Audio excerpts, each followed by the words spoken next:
Welcome to Story Forge. This is a place where stories are slow, warm, and meaningful. Here, you don't just listen to English, you feel it.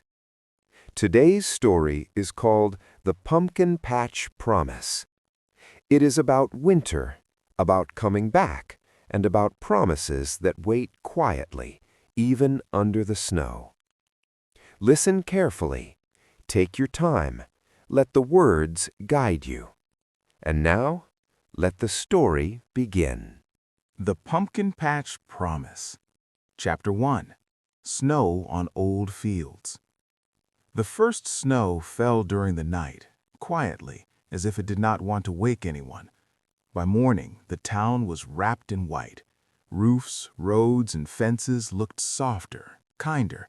Even the old water tower at the edge of town seemed less tired under its thin winter coat.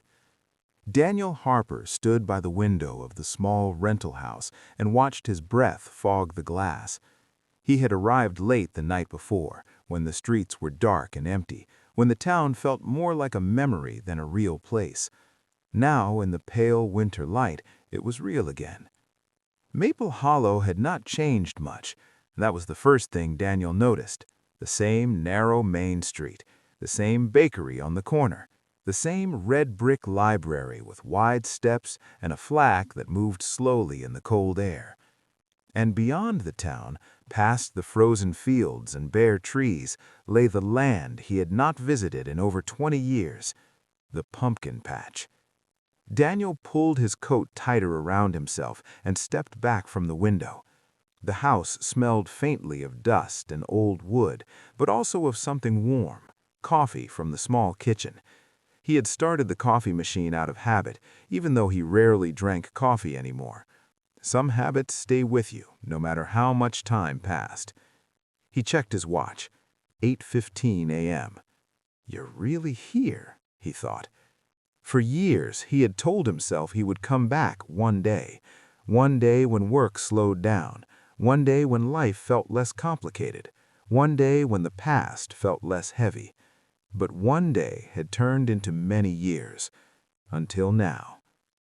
Daniel sat at the small kitchen table, his hands wrapped around a warm mug. Outside, a snowplow moved slowly down the street, pushing snow to the sides with a low, steady sound. It reminded him of winter mornings long ago, when his father would wake him early to help clear paths around the farm. "Winter doesn't wait," his father used to say. "You work with it, or it works against you." Daniel smiled slightly at the memory, then felt the familiar tightness in his chest. Some memories were warm, others still hurt. On the table lay an envelope. It had arrived 3 weeks earlier at his apartment in the city. No return address, just his name, carefully written in blue ink. Inside, there had been only one piece of paper. The promise still matters. No name, no explanation, but Daniel knew exactly what it meant. He had tried to ignore it at first. He laughed, telling himself it was a coincidence, a mistake, or even a joke. But the words stayed with him. They followed him through crowded streets, busy meetings, and quiet nights, until he finally booked the ticket. After finishing his coffee, Daniel put on his boots and stepped outside. The cold air hit his face immediately, sharp and clean. The snow crunched under his feet as he walked toward his car. He drove slowly through town, past familiar places that felt both close and distant at the same time. The old movie theater was closed now. The hardware store had a new name, but the diner was still there, with steam rising from its roof and a glowing sign that read, "Hot breakfast all day." Daniel parked near the edge of town and turned off the engine. From there, he could see the fields stretching out toward the hills. Everything was white and still. He got out of the car and stood quietly for a moment. "This is it," he said softly, though no one was there to hear him. The road to the pumpkin patch was no longer a road, not really. It was just a narrow path now, covered in snow and partly hidden by tall grass. Daniel followed it on foot, his boots sinking slightly with each step. As he walked, Memories rose around him like shapes in the fog. Orange pumpkins under a blue autumn sky, children laughing, his mother's voice calling from the porch, a younger version of himself running through the rows, believing the world was simple and good. Back then, the pumpkin patch was more than a field. It was a place where people came together. Every fall, families from town would visit. They drank hot cider, picked pumpkins, and took photos by the old wooden barn. And every year, Daniel had made the same promise. The barn came into view slowly, its dark shape standing out against the snow. The roof sagged a little more than Daniel remembered. One door hung slightly open, moving with the wind. He stopped a few steps away, his heart beating faster. "So much time," he whispered. The field around the barn was quiet now. No pumpkins, no visitors, just snow-covered ground and the faint lines of old rows beneath it, like shadows of the past. Daniel walked closer and placed a hand on the barn's wooden wall. The wood was cold and rough beneath his glove. "I'm here," he said, unsure why he felt the need to say it out loud. A sound behind him made him turn. Footsteps. Daniel froze for a moment, then slowly looked over his shoulder. A woman stood a short distance away, holding a scarf close to her face. Snowflakes rested on her dark coat and hair. Her eyes were sharp, curious, and familiar. "Daniel," she said. He stared at her, his breath catching in his throat. "Clara?" She lowered her scarf and gave a small, careful smile. "I thought it was you. I saw your car near the road." For a moment, neither of them moved. The years between them felt suddenly very small and very heavy. "You came back," Clara said at last. "Yes," Daniel replied. "I did." They walked together toward the barn, their steps slow and uncertain, like people crossing thin ice. "I didn't think you ever would," Clara said quietly. Daniel looked down at the snow. "Neither did I." Clara opened the barn door wider. Inside, the air smelled of old hay and dust. Sunlight came through cracks in the wood, creating thin lines of gold against the darkness. "I've been taking care of the land.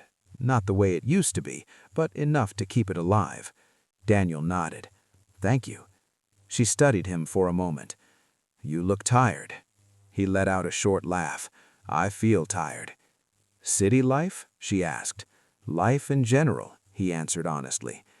Clara smiled at that, not unkindly. "Some things never change."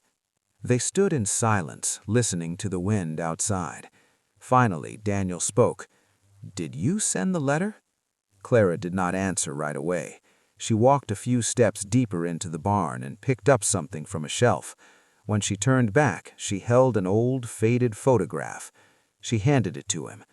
It showed two teenagers standing in a pumpkin field, their hands dirty, their faces bright with hope. A promise frozen in time.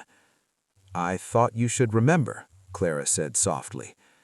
"I never forgot," he said. "I just didn't know how to come back." Clara met his eyes.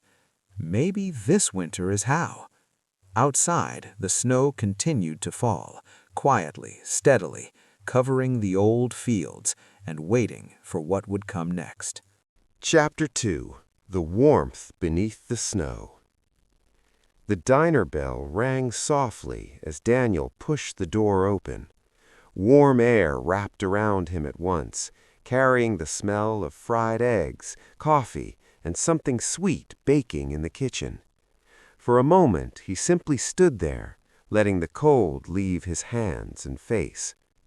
Clara stepped in behind him and shook the snow from her coat. "Some things really don't change," she said, looking around. Red booths lined the walls, their seats cracked with age. A long counter stretched along the windows, where a few locals sat quietly, cups in their hands. A small radio played an old song, low enough to be background noise rather than music. The woman behind the counter looked up. "Well, I'll be," she said, "if it isn't Daniel Harper." Daniel smiled, surprised. "Hi, Margaret." She leaned closer, studying his face. "You grew a few lines, but those eyes, same as ever." "Time has a way of doing that," he said. Margaret poured 2 coffees without asking and nodded toward an empty booth. "On the house. Welcome home." "Thank you," Daniel said, meaning more than just the coffee. They slid into the booth across from each other. For a moment, neither spoke. The warmth, the quiet sounds, the normality of the place made everything feel unreal, like stepping into a paused memory. "So," Clara said finally, wrapping her hands around her mug, "why now?" Daniel looked into his coffee. The surface shook slightly as his hand moved. "I don't know if I have a good answer," he said. "I just couldn't ignore it anymore." "The letter," she said. "Yes." She nodded slowly. "I almost didn't send it." "But you did?" "I did," she said, "because some promises don't disappear just because time passes." Daniel met her eyes. "You stayed." "I did," she said simply. After breakfast, they walked back outside. The snow had slowed, falling in light, careful flakes. The town felt quieter now, as if it were holding its breath. They walked side by side without rushing. "I heard about your parents. I'm sorry." She nodded. "Thank you. They loved that land, even at the end. They would have been proud of you." She gave a small smile. "I hope so." They reached the edge of town again, where the fields opened up. The barn stood in the distance, quiet and patient. "I used to think leaving was the only way to grow. Back then, staying felt like giving up." Clara stopped walking and turned to him. "And now?" He thought for a moment. "Now I think running away can look a lot like moving forward." She studied him carefully. "That sounds like someone who's learned a few hard lessons." "Too many," he said. They continued toward the barn. Inside, Clara lit a small heater near the back wall. The hum of it filled the silence. "I come here most mornings, even in winter, especially in winter." "Why winter?" She brushed dust from a crate and sat down. "Because winter shows you what really matters. There's nothing extra, just what survives." Daniel leaned against a beam. "You always saw things clearly." She laughed softly. "You're remembering the good parts." "No," he said. "I'm remembering the true parts." She looked at him, then away. "You remember the promise?" she asked. He nodded. "Every year." "Then why didn't you come back?" The question hung in the cold air. "I was afraid that if I came back, I'd see what I lost." "And now?" "I see what I left. There's a difference." Clara's expression softened. That afternoon, they walked the land together. Clara pointed out where the pumpkin rows used to be, where the apple trees once stood, where children had lined up every fall. "It could live again," Daniel said quietly. "Maybe, but it would take work." "I know." They stopped near the center of the field. Snow covered everything, but beneath it the earth waited. "This place taught me how to hope. I forgot that for a long time." Clara looked at him. "Hope is stubborn. It waits." As the sky darkened, they stood in silence, listening to the wind move across the land. For the first time in years, Daniel felt something shift inside him. Not a solution, not a plan, but a beginning. Winter had brought him back. And winter, he realized, might not be the end of the story at all. Chapter 3. What Winter Reveals. The storm came in the night. Daniel woke to the sound of wind pushing against the house, low and steady, like the breath of something very large. Snow tapped gently at the windows. For a moment he lay still, listening, unsure where he was.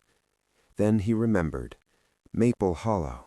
the letter, Clara, the land.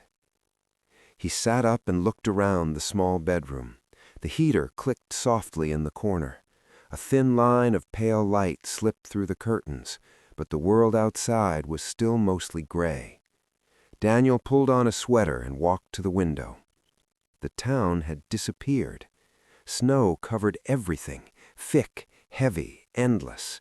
Cars were buried, trees bent under the weight. Even the road was hard to see, as if it had never been there at all. He felt a strange calm as he watched. Winter had taken control. By late morning, the storm had eased. Daniel put on his coat and boots and stepped outside. The cold was sharp, but the air felt clean, almost new. His phone buzzed. Clara. If you're awake, meet me at the barn. Bring gloves. He smiled and typed back. Daniel. On my way. The walk was slower than before. Snow reached nearly to his ankles, and each step took effort. But he did not mind. The quiet made space for thought. At the barn, Clara was already there, pushing snow away from the door with a shovel. You came prepared, Daniel said. I learned the hard way, she replied. Winter doesn't ask permission. He took a shovel from the wall and joined her. They worked side by side, the rhythm simple and steady. Shovel, lift, throw, breathe. After a while, Daniel noticed how natural it felt. I forgot how physical work clears the mind, he said. Clara nodded. That's why I keep doing it. When the path was clear, they stepped inside the barn to warm up. Clara poured hot water from a thermos into 2 cups.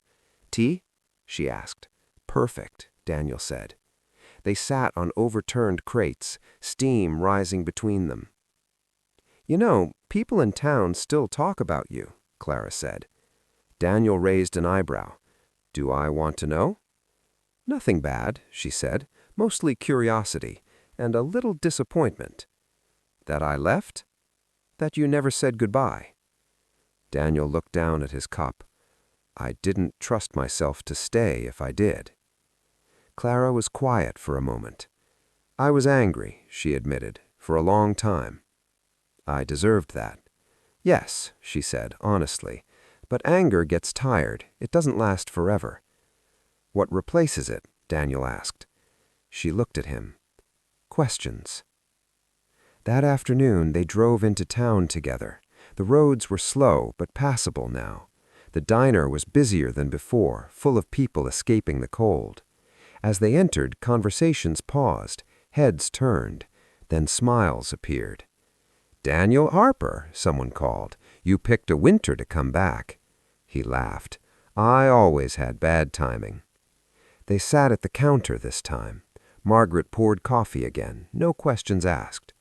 So, she said, leaning in, staying long? Daniel hesitated. I don't know yet. That's how it starts, Margaret nodded. Clara hid a smile behind her cup. Later, they walked through town. Snow fell again, lighter now, almost gentle. I used to think winter meant waiting, Daniel said, like life was on pause. And now? Clara asked. Now it feels more like listening, he said, like everything quiets down so you can hear what matters. Clara stopped near the old library. That's what my mother used to say. They stood there, snow settling on their coats. I should tell you something, Clara said. Daniel turned to her. Okay? There's been an offer from a developer. They want the land. Daniel felt his chest tighten. To build what? Houses, stores, a road straight through the field. And you? I said no, for now. For now, he repeated. They'll come back in spring. They always do. Daniel looked toward the edge of town, toward the buried field beyond. And the promise? He asked quietly. Clara met his eyes. That's why I wrote to you. That evening, Daniel returned to the rental house alone. The heater hummed. Snow fell again, steady and patient. He sat at the table and took out the old photograph Clara had shown him. He traced the edges with his finger. a promise made by two people who believed the future was simple. He thought about the land, the town, the winter. Maybe promises did not disappear. Maybe they waited. Outside, the snow continued to fall, covering mistakes, softening edges, preparing the ground for something unseen. Daniel folded the photograph carefully and placed it back in his pocket. For the first time in years, he allowed himself to wonder, not what if, but what next. Chapter 4. The Weight of a Promise. The meeting was set for Thursday morning. Daniel learned about it from Clara, who stood with him near the edge of the field as she spoke. The sky was a dull winter gray, and the snow beneath their feet was packed hard from days of cold. "They want to talk numbers," she said, "and timelines." Daniel watched the wind move across the open land. "They already decided," he said. "Meetings like that are just for making it official." Clara nodded. "That's what I'm afraid of." They walked in silence for a few moments. "I don't want to lose this place," she said finally. "But wanting isn't always enough." Daniel stopped and turned to her. "What do you want it to be?" She took a breath. "Alive again. Not the same as before, but honest, open, something the town can still belong to." He considered her words. "That sounds like a promise." She looked at him. It was. That night, Daniel could not sleep. He sat on the edge of the bed, listening to the house settle around him. Winter pressed against the windows, firm and quiet. He thought about the city he had left behind, his apartment, his job, the carefully built life that looked successful from the outside. He thought about how tired he had felt there. And then he thought about the field beneath the snow. In the early hours of the morning, Daniel made a decision. By Wednesday afternoon, word had spread through Maple Hollow that something was happening. People stopped Daniel on the street, at the diner, outside the library. "You really back?" one man asked. "For now," Daniel replied. "That land," a woman said, lowering her voice, "it matters." He nodded. "I know." That evening, Daniel and Clara stood inside the barn, papers spread out on a crate between them. "This is risky," she said. "I know." "And expensive." "I know." She studied him. "You're serious." "I am." The plan was simple, and that made it frightening. They would reopen the land, not as a large business, but as a shared space. Seasonal work, local events, a place for people to gather again. It would take time, it would take trust, and it would take both of them. "I can't do this alone," Clara said. "You won't," Daniel replied. Thursday morning arrived cold and bright. The meeting took place in a small office near the town square. 3 people sat across from Clara and Daniel, their coats neat, their smiles professional. They talked about growth, opportunity, the future. Daniel listened carefully. Then he spoke. "This land has a history and a future that doesn't need to erase it." The room grew quiet. The lead developer leaned back in his chair. "History doesn't pay bills." "No," Daniel agreed, "but community does." Clara felt her heart race as Daniel continued, steady and calm. They talked numbers, they talked compromise, they talked about time. When the meeting ended, nothing was decided, but nothing was lost either.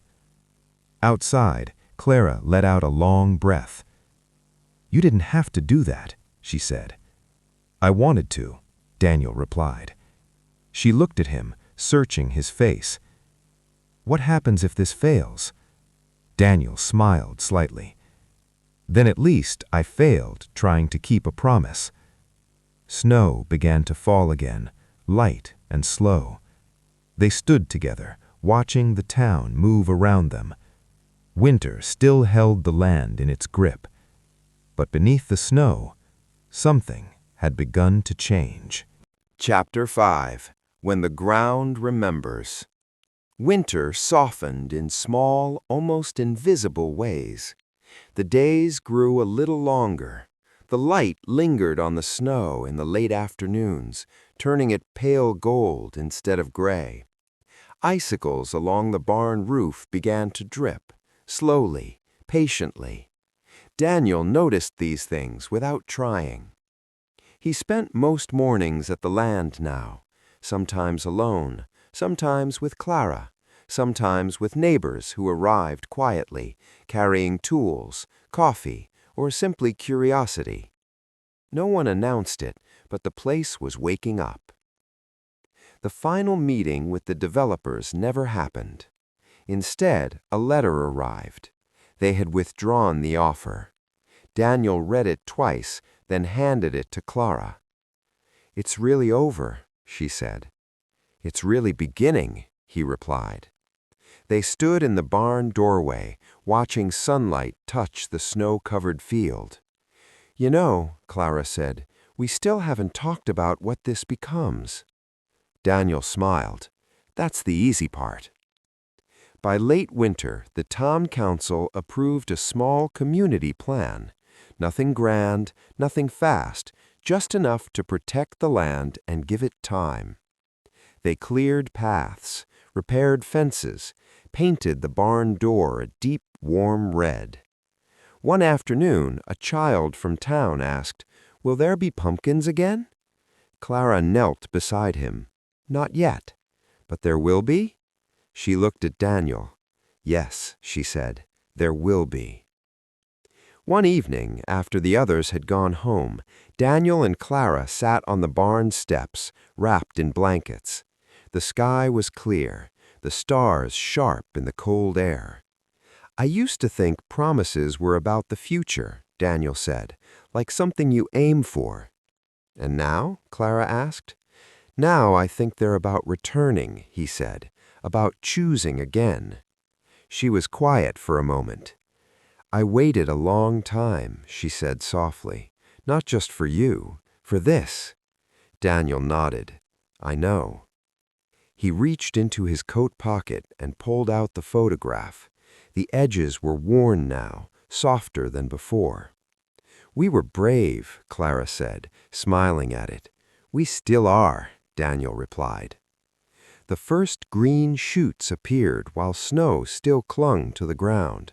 They were small, easy to miss, but Daniel saw them. He stood at the edge of the field one morning, hands in his pockets, breath rising in the cold air. Winter had not been an ending, it had been a test, a slowing down, a remembering, a return. Behind him, the barn stood strong. Ahead of him, the land waited. And somewhere beneath the thawing earth, the promise held. The end. If you enjoy learning English through stories, don't forget to subscribe. Was everything clear for you? Was the story interesting? Write your thoughts in the comments.